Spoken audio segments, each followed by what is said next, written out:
Third part क्या है, in a given figure AD is diameter, AD diameter है, O is centre of the circle, AD is parallel to BC, AD is parallel to BC and CBD is 32 degree. Find OBD, OBD ये angle find out करना है।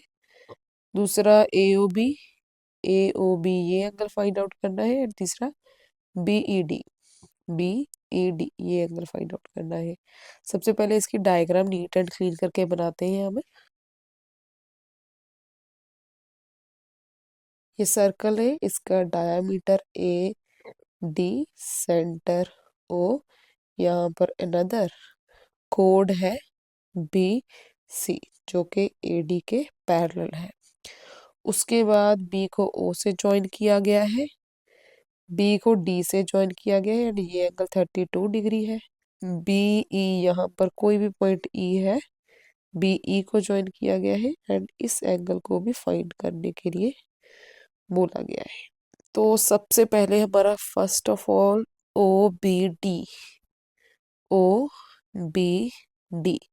Means ये complete angle find out करना है हमें। अब यहाँ पर देखो हमारे पास गिवन है AD पैरेलल टू BC।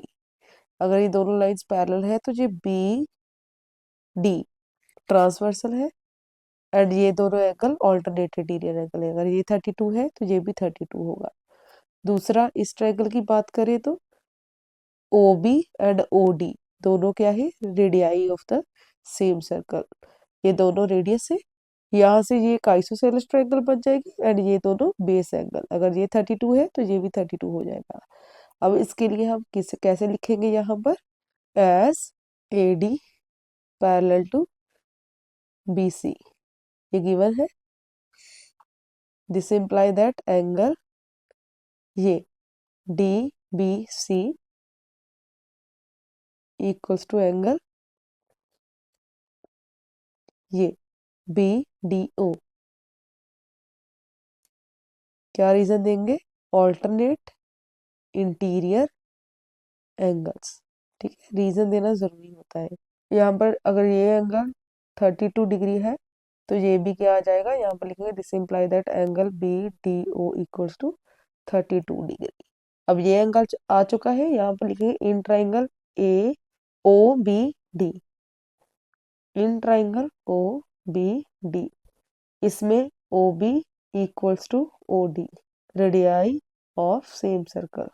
तो यहाँ से हम लिखेंगे this imply that triangle OBD is an isosceles triangle.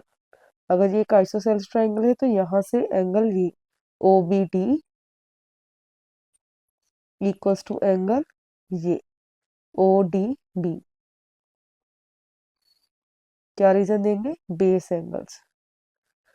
तो अगर ODB 32 है तो OBD भी क्या होगा, OBD इक्वल्स टू 32 डिग्री।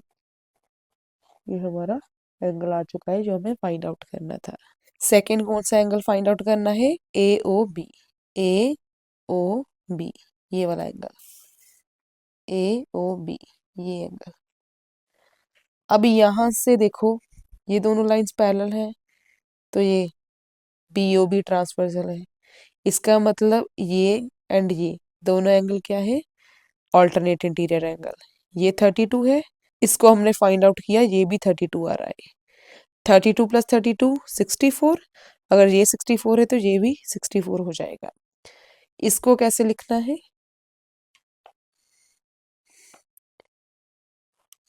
यहाँ पर लिख देंगे हम as AD parallel to BC, जैसे हमने यहाँ पर लिखा था। So this imply that angle OBC equals to angle OBC equals to angle BOA, या फिर हम इसको लिख सकते हैं AOB equals to 32 degree plus 32 degree. यहाँ पर इस एंगल को लिख रही हूँ मैं, ठीक है, 32 + 32। या फिर आप यहाँ पर सिंपल लिखो, अभी रीजन दो, ऑल्टरनेट इंटीरियर एंगल्स। यहाँ पर ओ बी सी की जगह पर लिखेंगे 32 + 32, ठीक है। 32 degree + 32 degree equals to angle A O B. तो यहाँ पर 64 degree equals to angle A O B. यही हमें फाइंड आउट करना था सेकंड पार्ट पे। अब बात आती है इसके थर्ड एंगल की, angle B E D. B E D, ये वाला एंगल, ये बी ई डी। अब इसको हमें समझना होगा कि कैसे फाइंड आउट कर सकते हैं। अब देखो यहाँ पर इसको देखो, बी डी, ये कोड है सर्कल की, ये कोड ये एंगल भी बना रही है, यही कोड ये एंगल भी बना रही है, ठीक है। कोई भी सर्कल की कोड सर्कल के सेम सेगमेंट पर इक्वल एंगल फॉर्म करती है। ये कोड के साथ जितने भी एंगल बनाएंगे वो सारे एंगल इक्वल होंगे आपस में। तो ये कोड यहाँ पर एंड यहाँ पर इक्वल एंगल सबटेंड करेगी। तो इसको तो डायरेक्ट फाइंड आउट करने का कोई वे नहीं मिल रहा है हमें, लेकिन इसको फाइंड आउट किया जा सकता है। कैसे? ये आ चुका है 64, ठीक है। इस ट्रायंगल में देखते हैं, इस ट्रायंगल में ये 64 है। क्या इस एंगल को फाइंड आउट किया जा सकता है? यस। कैसे? इसमें O B and O D दोनों क्या है? रेडियस। इसका मतलब ये एक आइसोसेलेस है। आइसोसेलेस में बेस एंगल इक्वल होंगे, ये भी एक्स ये भी एक्स। इसमें एंगल सम प्रॉपर्टी लगाकर इसकी वैल्यू निकाल सकते हैं हम। इसकी वैल्यू आ जाएगी तो इसकी भी आ जाएगी। क्या लिखेंगे यहाँ पर? In triangle A O B, A O equals to B O, A O equals to B O. Reason क्या देंगे? सेम जैसे जहां पर रीजन दिया था, radii of same circle. Okay, इसके बाद हम क्या लिखेंगे? This imply that triangle A O B is an isosceles triangle.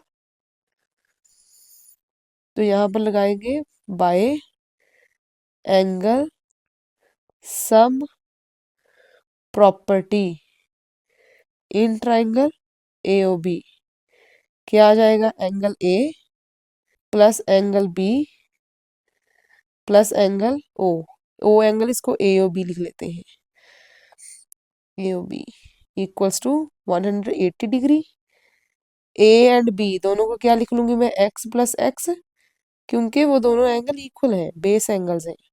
यहाँ पर ए ओ बी कितना हमने फाइंड आउट किया? 64। यहाँ पर भी कैलकुलेट किया है, 64 डिग्री इक्वल्स टू 180 डिग्री। यहाँ से x प्लस एक्स क्या आ जाएगा? 2x plus 64 equals to 180 degree. यहाँ से 2x इक्वल्स टू 180 डिग्री। ये 64 दूसरी साइड जाने के बाद माइनस हो जाएगा, एंड यहाँ पर आ जाएगा x इक्वल्स टू 180 माइनस 64 116। ये 2 मल्टीप्लाई का दूसरी साइड जाने के बाद डिवाइड हो जाएगा। 2 1 ज़ा 2, 2 5 ज़ा 10, 1 हेयर, 2 8 ज़ा 16।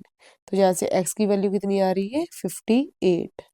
अगर x इक्वल्स टू 58 आ रहा है, अगर ये 58 आ रहा है तो इट मीन्स ये भी क्या है? 58। इसको कैसे लिखेंगे हम? यहाँ पर देखो स्पेस नहीं है तो यहाँ पर मैं लिख रही हूँ, ठीक है। आपको अच्छे से लिखना है लाइन टू लाइन। यहाँ पर हम लिखेंगे एंगल, ये angle B A O equals to angle ये बी ई डी। क्या रीजन देंगे इसका? एंगल सबटेंड बाय सेम कोड, ठीक है। On the same segment of the circle लिख सकते हैं, बट बहुत लेंदी रीजन हो जाएगा, तो आप इतना लिख सकते हैं। तो यहाँ पर angle B E D equals to, B E D equals to, ये बी ए ओ किसके इक्वल आ रहा है? एक्स से, दैट इज 58 डिग्री। यही थर्ड पार्ट में हमें फाइंड आउट करना था।